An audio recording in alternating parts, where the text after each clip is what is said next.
আৰু গধূলি আহিয়ে মই আহিছোঁ হোমিও কিবা স্কিনৰ এলাৰ্জি এটা হৈছে তাকে দেখাবলৈ আহিছোঁ। কালি মই আহি পাই ভিডিঅ'টো বনোৱা নহ'ল, এতিয়া আকৌ অকণমান আৰম্ভ কৰিছোঁ। কেইদিনৰ খণ্ডকৈ দিয়াতে কেইদিন হয় নাজানো। আৰু এয়া মোৰ পিছে দীঘল মানুহ, বহুত দিন মূৰত দেখাই দিছোঁ ওখ মানুহ। আৰু এতিয়া মই যাম এঠাইলৈ, কাম এটা আছে, তাৰপিছত দেখাম। আজি কিন্তু মই এই ব্লগটো কমপ্লিট কৰিম একদম চিয়'ৰ।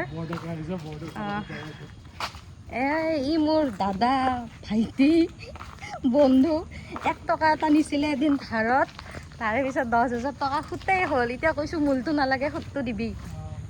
তাৰপিছত এতিয়া মই যাম, কাম এটা আছে, পূৰা হেলমেট চেলমেট লৈ 2 ঘণ্টামানৰ কাম এটা আছে। আজি কিন্তু মই একেবাৰে আহি পেলাই ক'ত যাওঁ কি কৰোঁ অলপকৈ দেখাব চেষ্টা কৰিম বাৰু। এতিয়া বেছি দেৰি হোৱা নাই, 6টামান বাজিছে। 6টামান বাজিছে। ৰাইজে বেয়া পায় মিছা ফাঁকি মাৰিলে, তথাপিতো মই অকণমান মিছা মাতিলোঁ বাৰু। একো নাই, গুৱাহাটীত এটা লাইক, এটা সাধাৰণ লাইক, এটা কমেণ্টৰ কাৰণে তাকে। আৰু কাম কৰি পেলাই এতিয়া হলত মুভি এখন চাব আহিছোঁ, ধামাল 4। আৰু মুভিখন শেষ হ'লে আজি ঘৰা ঘৰি যাওঁ আৰু।